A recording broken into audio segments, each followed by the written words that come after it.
Hello students, welcome to my YouTube channel जिसका नाम है शिवांगी मैथ्स। तो आज की इस वीडियो में हम अपना एक नया बाइनरी ऑपरेशन के बारे में कुछ इन्फॉर्मेशन कलेक्ट करते हैं जो हमारे आगे ग्रुप पढ़ने में काफ़ी यूज़फुल होने वाला है। तो वो बाइनरी ऑपरेशन है हमारा आइडेंटिटी एलिमेंट। यानी कि आइडेंटिटी एलिमेंट आखिर क्या होता है, तो हम आज इसको जानेंगे। तो चलिए शुरू करते हैं। तो देखिए, कोई भी बाइनरी ऑपरेशन डिफ़ाइन करने के लिए, क्योंकि ये बाइनरी ऑपरेशन का एक तरीके से टाइप है, तो इसको डिफ़ाइन करने के लिए हमारे पास कोई बाइनरी ऑपरेशन तो होना चाहिए। यानी कि बाइनरी ऑपरेशन यानी कि कुछ भी हो सकता है, वो एडिशन, मल्टीप्लिकेशन या व्हाटएवर, हम कुछ भी ले सकते हैं।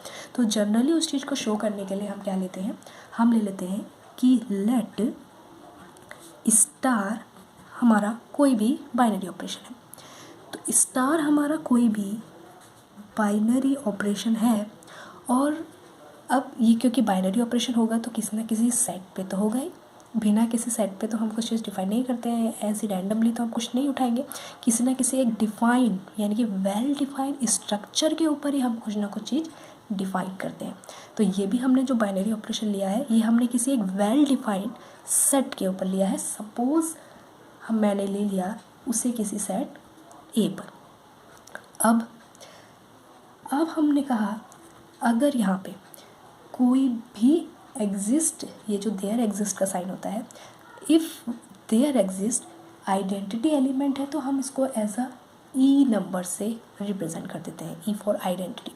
तो अगर इस सेट के अंदर ऐसा कोई एलिमेंट ई बिलोंग करता है, सच दैट, किस तरीके से बिलोंग करता है कि अगर हम इसे सेट के किसी एलिमेंट के साथ में ऑपरेट करें, इस आइडेंटिटी एलिमेंट को, और इस सेट को चाहे पहले लेके करें चाहे बाद में लेके करें, यानी कि इस एलिमेंट को चाहे पहले ले लें चाहे कम, यानी कि हम कहें कि कम्यूटेटिविटी प्रॉपर्टीज़ का यूज़ करके हम इसको चाहे पहले भी लिख लें चाहे बाद में लिख लें, तो भी ये हमें क्या देने वाला है, हमें ये वही एलिमेंट लौट के देने वाला है।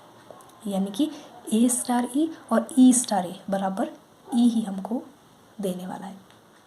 ठीक है, अब इजी है, और जहाँ पे ये जो ए है वो हमारा उसी सेट का एलिमेंट है। ये नहीं कि हमने उसको किसी और सेट के एलिमेंट के साथ में हमने इस सेट की आइडेंटिटी को ऑपरेट कर दिया, तो हमें कुछ ऐसा नहीं मिलने वाला।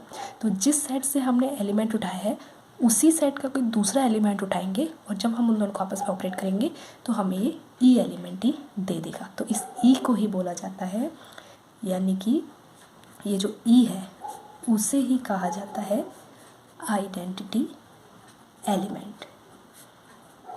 ठीक है, किस पे, उसी सेट ए पे। और लेकिन अब जो हमने बाइनरी ऑपरेशन उठाया है वो उसी के रेस्पेक्ट में हमें आइडेंटिटी एलिमेंट देगा। ये नहीं कि हमने बाइनरी ऑपरेशन एडिशन का उठाया है और हमने कहा कि एडिशन में तो ये आ रहा है तो ये मल्टीप्लिकेशन में भी आइडेंटिटी एलिमेंट होगा। नहीं, ऐसा नहीं होता है। जिस रेस्पेक्ट में हमने जौन सा बाइनरी ऑपरेशन हमने यूज़ किया है उसी रेस्पेक्ट में हमारा आइडेंटिटी एलिमेंट हमको मिलता है। वो सभी ऑपरेशंस के लिए वैलिड नहीं होता है, यानी कि यूनिक होता है। ये ओनली हमें विद रेस्पेक्ट टू उसी स्टार जो हमने बाइनरी ऑपरेशन उठा रखा है उसी के अकॉर्डिंग होता है। ठीक है, सपोज़ हम इसको और तरीके से समझते हैं। हमने कहा क्योंकि as E1 is an identity element, क्योंकि हम ई से रिप्रेजेंट कर रहे हैं, तो मैंने कहा E1 कोई भी आइडेंटिटी एलिमेंट है। मैंने E1 और एक दूसरा आइडेंटिटी एलिमेंट ले लिया E2, इन दोनों को आपस में ऑपरेट किया। बाइनरी ऑपरेशन मेरा सेम ही है, स्टार। तो जब इसको ऑपरेट किया तो सपोज़ E2 आ गया। अब क्योंकि हमने प्रॉपर्टी पढ़ी है कि आइडेंटिटी एलिमेंट क्या देता है, वही सेम एलिमेंट हमें दोबारा दे देता है। तो अगर दो आइडेंटिटीज़ को आपस में ऑपरेट करके E2 मिला, यानी कि इससे मुझे एक बात तो पता चली है कि E2 यहाँ पे हमारा बाइनरी ऑपरेशन है। यानी कि यहाँ से हमें क्या मिला कि E2 हमारा बाइनरी ऑपरेशन आइडेंटिटी एलिमेंट है, सॉरी। अब अगर E1 और E2 को ऑपरेट किया, अगर E1 मिल रहा है तो यहाँ E1 मिल रहा है, तो यहाँ से हमें समझा कि E1 हमारा आइडेंटिटी एलिमेंट है। तो यानी कि क्या, अगर कोई फंक्शन है E1 और E2 का, तो दोनों ही पॉसिबिलिटी हैं, यानी कि हमें E1 भी एज अ आइडेंटिटी एलिमेंट मिल सकता है और E2 भी एज ए आइडेंटिटी एलिमेंट हमको मिल सकता है। दोनों ही पॉसिबिलिटी होती है। और इससे हमें एक बात ये भी पता चली, मोस्ट इम्पॉर्टेंट बात, कि ये जो आइडेंटिटी एलिमेंट होता है, आइडेंटिटी एलिमेंट जो भी होता है वो एग्जिस्ट करता है और तभी करता है जब वो यूनिक हो। यानी कि आइडेंटिटी एलिमेंट अगर एग्जिस्ट कर रहा है, इफ़ आइडेंटिटी एलिमेंट अगर हमारा एग्जिस्ट कर रहा है तो वो हमेशा यूनिक ही होगा, जौन सा भी हमने बाइनरी ऑपरेशन पिक किया है उस रेस्पेक्ट में। ये बहुत ही इम्पॉर्टेंट बात है। हम उसको हर एक बाइनरी ऑपरेशन के केस में आइडेंटिटी एलिमेंट नहीं ले सकते। ये केवल उसी बाइनरी ऑपरेशन के रेस्पेक्ट में वैलिड होगा जो हमने लिया है और जिस तरीके से हमने उसको ऑपरेट किया है। ठीक है, अब हम इसके कुछ एग्जांपल्स देखते हैं। तो हम यहाँ पे एक सेट ले लेते हैं जिस पे हम डिफ़ाइन करेंगे कि किस तरीके से आइडेंटिटी एलिमेंट होता है। तो सपोज़ मैंने एक सेट ले लिया जिसमें कुछ एलिमेंट है, सपोज़ 1 2 4, कुछ भी एलिमेंट का एक सेट उठाया एंड 32, ये डेवलप हो रहे हैं एक दूसरे के। तो ये एक सेट उठाया मैंने। तो इस सेट में जो एलिमेंट है, अब सेट तो हमने ले लिया, अब हमें क्या चाहिए, अब हमें चाहिए एक बाइनरी ऑपरेशन।